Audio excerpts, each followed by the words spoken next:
Bismillahirrahmanirrahim. Assalamualaikum warahmatullahi wabarakatuh. Saya Adel Eka Nurjana, NIM 250407501037, nomor urut 10.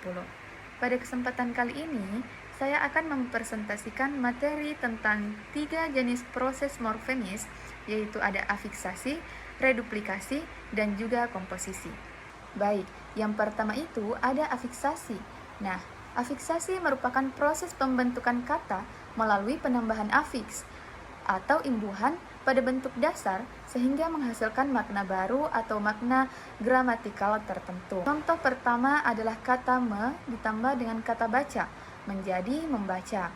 Kata dasar baca setelah diberi prafiks me berubah menjadi kata kerja aktif. Baik, contoh yang kedua itu ada kata pe ditambah kata didik menjadi pendidik. Nah, kata dasar didik setelah diberi prafiks pe berubah menjadi kata benda yang bermakna orang yang melakukan pekerjaan tersebut.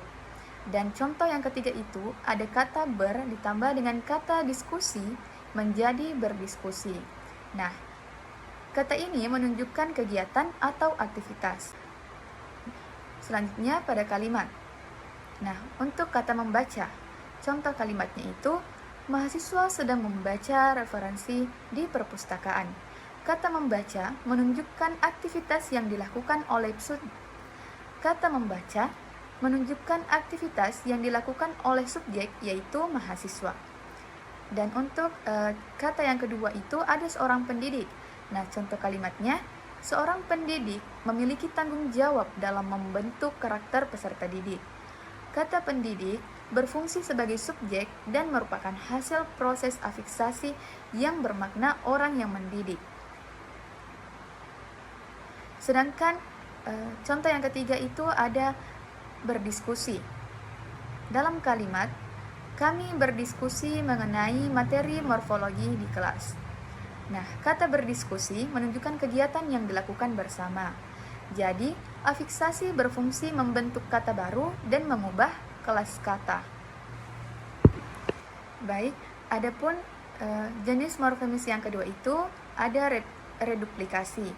Nah, reduplikasi atau pengulangan adalah proses pembentukan kata melalui pengulangan bentuk dasar baik secara keseluruhan maupun sebagian yang dapat menyatakan makna jamak, intensitas, atau variasi.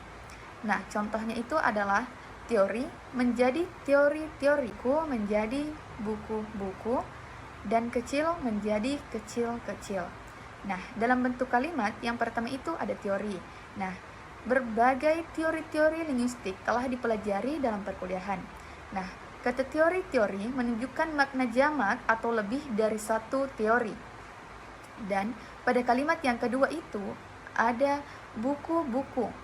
Buku-buku tersebut menjadi sumber utama dalam penelitian. Kata buku-buku menegaskan bahwa jumlahnya lebih dari satu. Sedangkan yang ketiga itu ada kecil-kecil. Nah, anak-anak itu duduk berkelompok dalam posisi kecil-kecil. Nah, kata kecil-kecil menunjukkan keadaan atau ukuran yang seragam dan relatif kecil. Dengan demikian, reduplikasi umumnya menyatakan makna jamak dan penegasan. Yang ketiga yaitu ada komposisi atau pemajamukan. Nah, komposisi merupakan pembentukan kata dengan cara menggabungkan dua kata atau lebih sehingga membentuk makna baru yang berbeda dari makna unsur pembentuknya. Contohnya adalah rumah sakit, tanggung jawab, dan juga ilmu bahasa. Nah, dalam bentuk kalimat yaitu yang pertama ada rumah sakit. Jadi, kalimatnya itu pasien tersebut dirawat di rumah sakit terdekat. Kata rumah sakit berarti rumah yang sakit tetapi tempat untuk merawat orang sakit. Artinya sudah menjadi satu kesatuan makna. Kalimat yang kedua itu ada kalimat setiap mahasiswa memiliki tanggung jawab untuk menyelesaikan tugasnya. Kata tanggung jawab bermakna kewajiban yang harus dilakukan.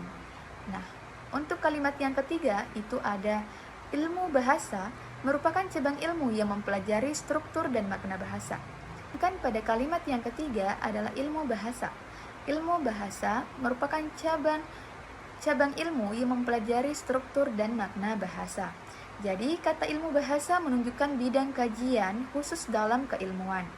Jadi, komposisi menghasilkan makna baru yang berbeda dari makna masing-masing unsur pembentuknya. Nah, dari penjelasan tersebut dapat disimpulkan bahwa proses morfomis dalam bahasa Indonesia meliputi afiksasi, reduplikasi, dan juga komposisi.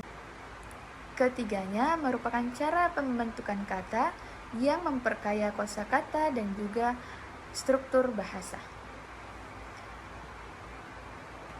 Mungkin itu saja yang sempat saya sampaikan.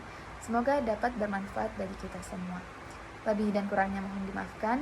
Sekian dan terima kasih. Wassalamualaikum warahmatullahi wabarakatuh.